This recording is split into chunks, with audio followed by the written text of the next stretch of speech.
شیطان گردن کے پیچھے 3 نوٹس لگاتا ہے. جب انسان حدیث کے مطابق آتھینٹک حدیث, جب انسان اٹھتا ہے تو پہلی کھل جاتی ہے, وضو کرتا ہے دوسری کھل جاتی ہے, تیسری تب کھلتی ہے جب وہ نماز پڑھتا ہے فجر کی. امیجن جو شخص فجر کی نماز ہی نہیں پڑھتا اور روزانہ ہی 8 بجے 9 بجے اٹھ رہا ہے, 10 بجے اٹھ رہا ہے, 7 بجے اٹھ رہا ہے, وہ فجر کی نماز نہیں پڑھتا, اس کی زندگی میں کیا خیر اور برکت, اور کیا وہ اللہ سے کیا خیر امید کر سکتا ہے وہ, اور وہ کیوں اپنے آپ کو ایسے لوگوں میں شامل کر رہا ہے جس کے بارے میں علماء کا اختلاف ہے. کچھ علماء کہتے ہیں کہ وہ شخص کافر ہے جو نماز نہیں پڑھا. یعنی اس پہ تو کوئی اختلاف ہی نہیں ہے کہ جو شخص نماز کا انکاری ہے وہ تو کافر ہے, ٹھیک ہے, اس میں تو اختلاف کسی کو, جو اس میں تو اجماع ہے پوری امت کا. اختلاف اس پہ ہے کہ جو شخص نماز پڑھنا چاہتا ہے بٹ نہیں پڑھا, کچھ علماء کہتے ہیں کہ یہ کافر ہے, اس کو مسلمانوں کے قبرستان میں دفن نہیں کیا جائے گا, اس کا جنازہ نہیں پڑھا جائے گا, اس کو غسل نہیں دیا جائے گا. اور علماء تو یہ بھی کہتے ہیں کہ اس کو جب اس کی موت ہو نا تو دور کسی صحرا یا دور کسی جگہ میں گڑھا کھود کے اس کو وہاں پھینک کے آ جایا جائے.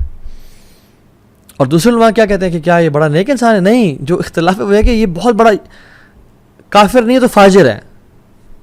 دوسرے جو علماء کہتے ہیں کہ یہ فاجر ہے, بڑا گناہ گار ہے. کیا میں اور آپ اپنے آپ کو ایسے اسٹیٹمنٹ ڈالنا چاہتے ہیں جس کے بارے میں علماء, ایک گروپ آف علماء اسکالرز, بڑے بڑے اسکالرز کہہ رہے ہوں کہ وہ کافر ہے, اور ایک کہہ رہے ہیں نہیں کافر نہیں ہے تو فاجر ہے, بہت بڑا گناہ گار ہے, بدبخت انسان ہے. اللہ اکبر, اللہم لا تجعلنا منہم یا رب, مجھے اور دیکھنے والوں میں سے کسی کو ایسا لوزر نہ بنانا.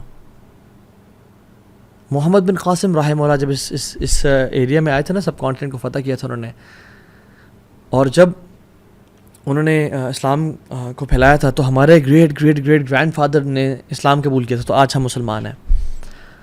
اور انہوں نے کتنی قربانی دی تھی اسلام کو قبول کرنے کے لیے, ہمیں معلوم نہیں اس بات کا.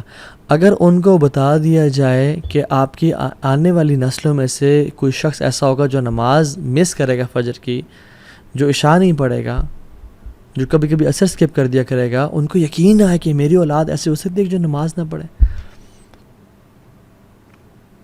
نماز کو مس کرنا تو انسان, ایک مسلمان امیجن نہیں کر سکتا نا.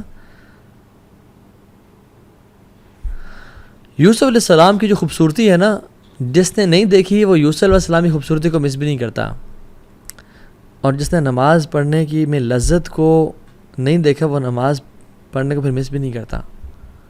نماز میں ایک ایڈکشن ہے, ایک لذت ہے, یہ ایک نشہ ہے جو مسلمان کو نصیب ہوتا ہے. بٹ میں اور آپ کیسے ہیں, ہمیں کب نصیب ہوا؟ ہم تو بس سر سے اتارنے والی بات کر رہے ہوتے ہیں. ابو عامر ابن اعلیٰ نماز پڑھا رہے تھے, وہ اکثر نماز نہیں پڑھا رہے تھے رحمہ اللہ. تو ایک دفعہ نا مجبوری میں کسی سب نے ان کو آگے کر دیا کہ آپ پڑھائیں.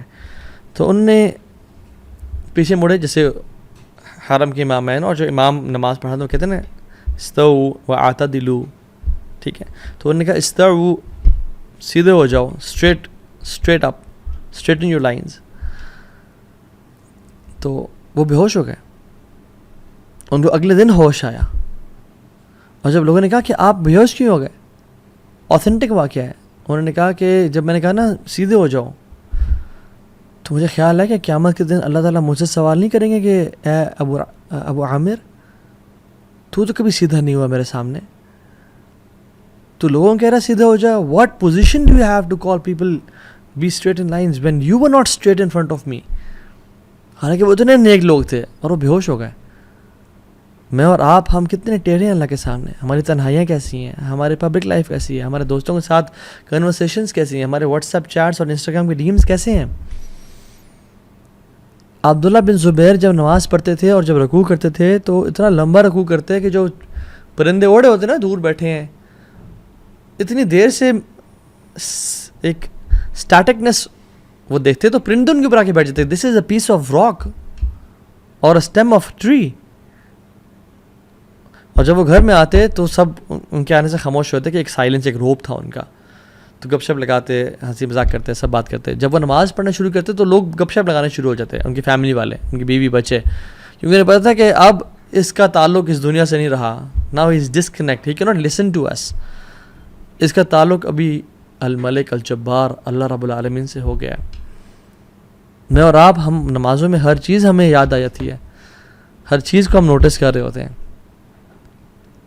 عمر بن خطاب رضی اللہ تعالیٰ عنہ جب وہ نماز پڑھے تھے اور ایک کافر مجوسی لعنت اللہ علیہ ابو لؤلؤ نے ان کو سٹیپ کیا اور ان کا یہ والا پورشن کھول دیا. حتیٰ کہ جب وہ اس کے بعد دودھ پلایا گیا تو دودھ یہاں سے نکل آیا. تو عبداللہ بن عباس اور باقی صحابہ رضی اللہ تعالی عنہم اجمعین ان کو لے کے آئے اور ان کا جب خیال رکھنا چاہ رہے تھے تو پھر وہ دن میں تو ہوش میں تھے بٹ عشاء کے بعد وہ بے ہوش ہو گئے اور فجر تک وہ بے ہوش ہی رہے. اور فجر کی نماز کا ٹائم ہو گیا تو لوگوں نے کہا کہ اٹھائیں ان کو, تو وہ اٹھ نہیں رہے تھے. ان کو اٹھایا جا رہا تھا بٹ وہ اٹھ نہیں رہے تھے. تو کسی نے کہا یہ نہیں اٹھیں گے جب تک ان کو نماز کے بارے میں نہ کہا جائے. اللہ اکبر. تو انہوں نے کہا کہ امیر المؤمنین الصلاۃ یا امیر المؤمنین. تو میرے خطام فوراً سے اٹھ گئے اور کہا نعم لا حظ فی الاسلام لمن ترک الصلاۃ یا اللہ. کہتے ہیں ہاں اسلام میں اس بندے کا مقام ہے ہی نہیں جو نماز نہیں پڑھتا. ہی is not a Muslim who doesn't پرے. اور نماز پڑھنے کے بعد سون آفٹر ہی پاسڈ اوے. اللہ اکبر. لا حظ فی الاسلام لمن ترک الصلاۃ. وہ اس کا دین سے کوئی تعلق ہی نہیں جو نماز نہیں پڑھتا. اور وہ ان کی زندگی تھی. دیر صلاح واز دیئر لائف. ان کے تمام کام نماز کے اراؤنڈ اسکیجول کرتے تھے اور ہماری نمازیں کاموں کے اراؤنڈ اسکیجول ہو رہی ہوتی ہیں.